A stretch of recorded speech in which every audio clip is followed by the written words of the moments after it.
The New World was never completely isolated from the Old World. There has always been a connection point. Every few years, it seems like a new conspiracy theory emerges for how Chinese sailors discovered California, or how ancient Celtic people colonized half of North America, or how African settlers were behind the emergence of the Olmec. And yet, we don't need to look so hard. In the North Pacific, where the Bering Sea crept in to drown the ancient subcontinent of Beringia, the road between two worlds stayed open. The Inuit, Yupik, Aleut, Chukchi, and others were part of a rich cultural continuum, with hunters, fishers, traders, and raiders crossing the Bering Strait at regular intervals.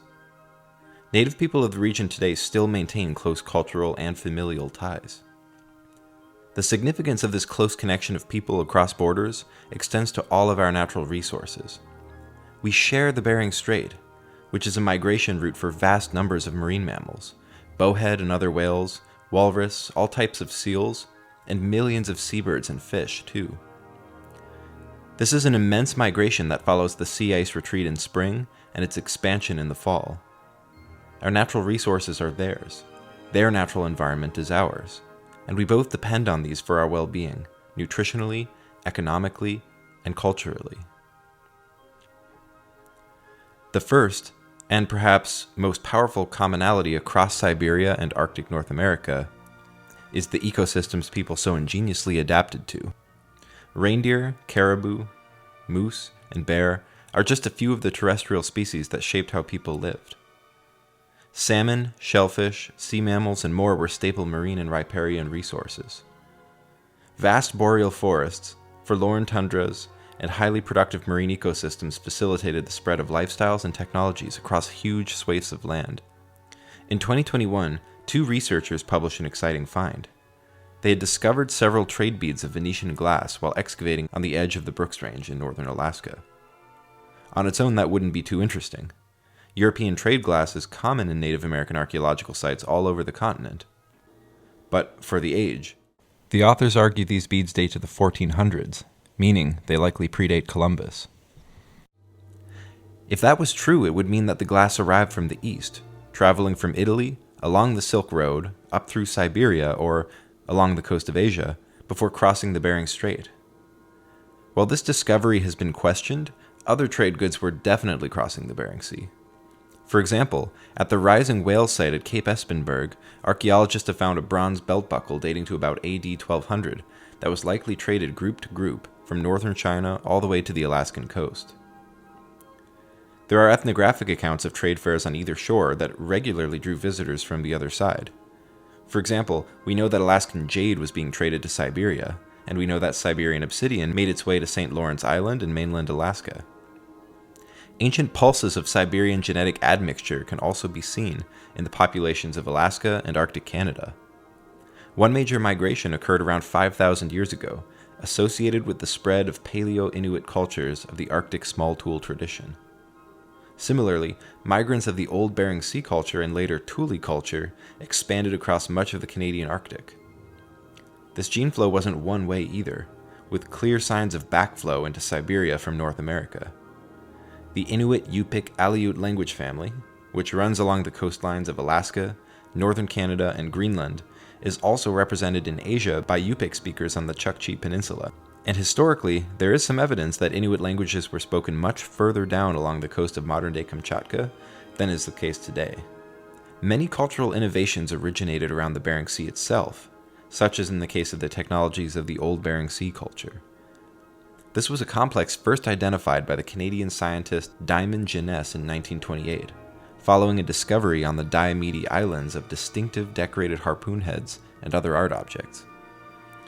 The Siberian Old Bering Sea culture is the earliest expression of the Neo-Inuit tradition, around 2200 years before the present, developing into the Punuk culture around the 6th century AD. Almost concurrently, the Old Bering Sea culture developed into the Bernurk culture in the northern parts of the Bering Strait region. Interactions between people of the Bernurk and Punuk cultures gave rise to the Western Thule culture on both sides of the Bering Strait, with contribution from the Paleo-Inuit Iputak culture in Alaska. By the early 2nd millennium CE, Western Thule cultural groups began their movement into the eastern North American Arctic.